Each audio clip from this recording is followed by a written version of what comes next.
এক শ্রেণীর মানুষ, তাদের ধারণা, তারা বলে যে ওয়াজ মাহফিল এত বেশি কেন? এত ওয়াজ মাহফিল তো ভালো কথা না।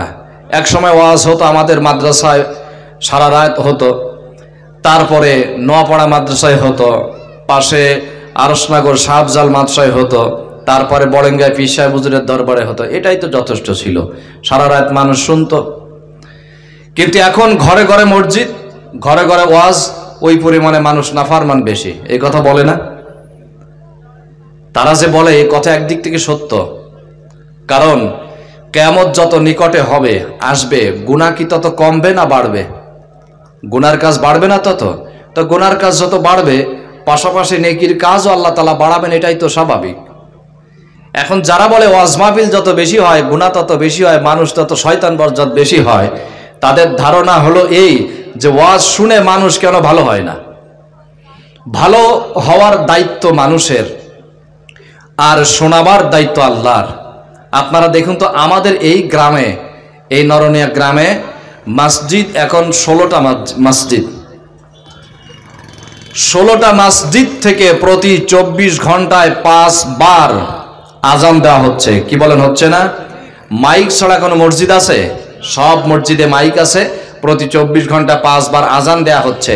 অথচ আগে ছিল একটা মসজিদ আমাদের, তারপর এখন হচ্ছে 16টা মসজিদ, 16 মসজিদে 5 বার আজান দেওয়া হচ্ছে। কিন্তু 5 বার আজান 16টা মসজিদে দেওয়া হচ্ছে, কিন্তু সেই পরিমাণে মুসল্লিকে মসজিদে যায় শুধুমাত্র একটা সময় যায়, একটা ওয়াক্তে যায়, সেটা হলো জুমার দিন। ওই দিন যদি না যায় তাহলে একেবারে খাতা থেকে নাম কেটে যায়, এই কারণে ওই দিনে যায়। আর বাকি যে ওয়াক্তগুলো আছে যায় না। তাহলে কি মসজিদগুলো বন্ধ করে দেওয়া দরকার? তাহলে মসজিদ বন্ধ হবে না, আজান বন্ধ হবে না, কোরআনের বায়ান বন্ধ হবে না, দ্বীনের প্রচার বন্ধ হবে না। আল্লাহ পাক এটি চালু রাখবেন কিয়ামত পর্যন্ত। বান্দার দায়িত্ব হলো কথাগুলো বুঝে আমল করে জীবন তৈরি করা।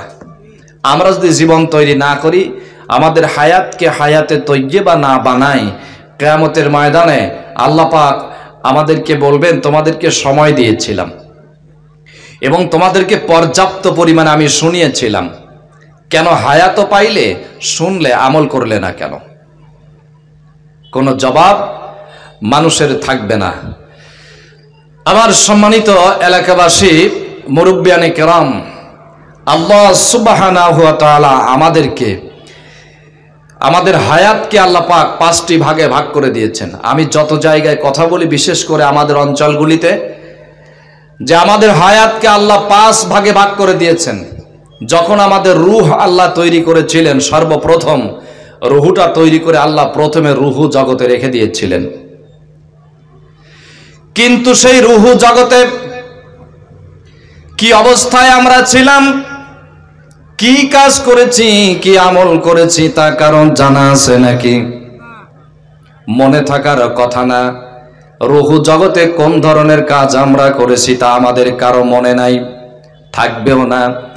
তার পেছনে কারণ হলো, রুহু জগতের কোন বিষয় সম্পর্কে কিয়ামতের দিন আল্লাহ পাক আমাদের কাছে কোনো প্রশ্ন করবেন না, জিজ্ঞাসা করবেন না।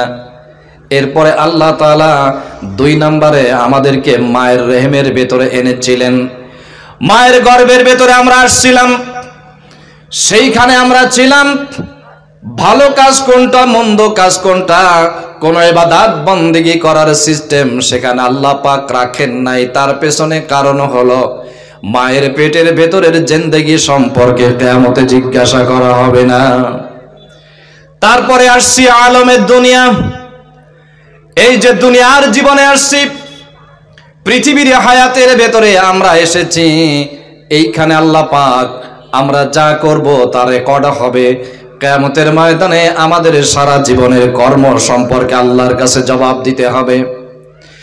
এই জন্য এই দুনিয়ার জীবন মানুষের 2 ভাগে বিভক্ত। একটি হলো ভালো কাজের মধ্য দিয়া মানুষের হায়াত পার হয়ে যায়, আবার মন্দ কাজের মধ্য দিয়া মানুষের হায়াত পার হয়ে যায়।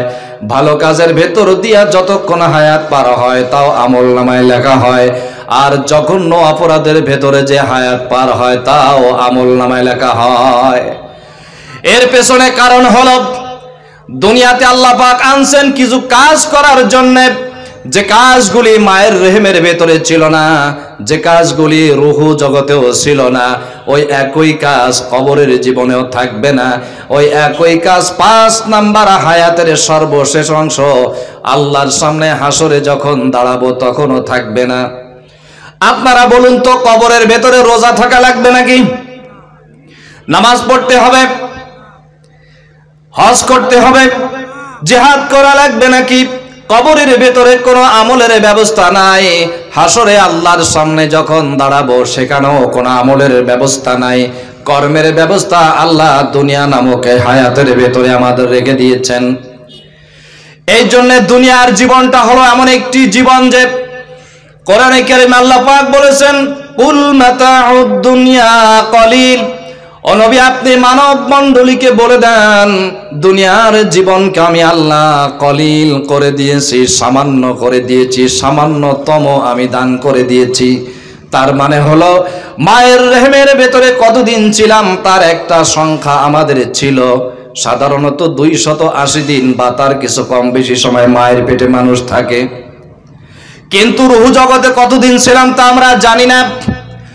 এই দুনিয়ার হায়াতে কতক্ষণ থাকবো তাও কিন্তু জানি না। কবরের জিন্দেগিতে কতদিন থাকতে হবে এটাও আল্লাহ জানান নাই। হাসরের ময়দানে আল্লাহ পাক কাকে কতক্ষণ রাখবেন তা কেউ জানে না। বিচারের পরে কাকে আল্লাহ কত বছর পরে জাহান্নামে দিবেন আর কাকে আল্লাহ কতদিন পরে জান্নাতে দিবেন তাও কেউ জানে না। এই কারণে দুনিয়ার জীবন ছাড়া বাকি আর 4টি হায়াতের ভেতরে আমাদের কোনো কর্ম করার, নেক আমল বা বদি করার, খারাপ কাজ বা ভালো কাজ করার কোনো অর্ডার ছিল না। যেহেতু ওই জীবন সম্পর্কে কিয়ামতে আমাদের কোনো কিছু জিজ্ঞাসা করবেন না আল্লাহ তাআলা। আর এই যে দুনিয়ার ভেতরে আমরা আসছি, কোরআনে কারীমের ভেতরে আল্লাহ পাক বলছেন, দেখো লিয়াবলুয়াকুম আইয়ুকুম আহসানু আমালা। দুনিয়ার জীবনে তোমাদেরকে আমি এনে দিয়েছি এই পৃথিবী তোমাদের জন্য একটা পরীক্ষার হলের মতো। কারণ তোমাকে এই পৃথিবী থেকে আবার জান্নাতে যাওয়ার জন্য কিছু পরীক্ষা দেওয়া লাগবে। এই পরীক্ষা কেন দেওয়া লাগবে? এই কারণে দেওয়া লাগবে যে মানুষকে আল্লাহ সৃষ্টি করেছেন যত যোগ্যতা দিয়া, এই যোগ্যতার ভিতরে একটা হলো মানুষ কষ্ট করে যা কামাই করে তার প্রতি মহব্বত বেশি হয়। কষ্ট করে মানুষ যা কামাই করে তার ভেতরে মহব্বত বেশি হয়, ভালোবাসা বেশি হয়, সেইটা সংরক্ষণ করার চেষ্টা করে বেশি। কি বলেন, তাই না? আপনি রাস্তা থেকে বাড়ি যাওয়ার সময় যদি 50টা টাকা রাস্তায় পান, এই 50 টাকা নিয়ে কি কেউ ব্যাংকে রাখবে? কেউ রাখবে? কেউ তো 50 টাকা ব্যাংকে রাখবে না। কিন্তু 50 টাকা মাঠে জোন খেটে কামলা দিয়া যদি আদায় করেন, ওই 50 টাকার দিকে তাকাইলে যেমন দেখা যায়, রাস্তার 50 টাকার দিকে তাকাইলে কি একরকম দেখা যায়?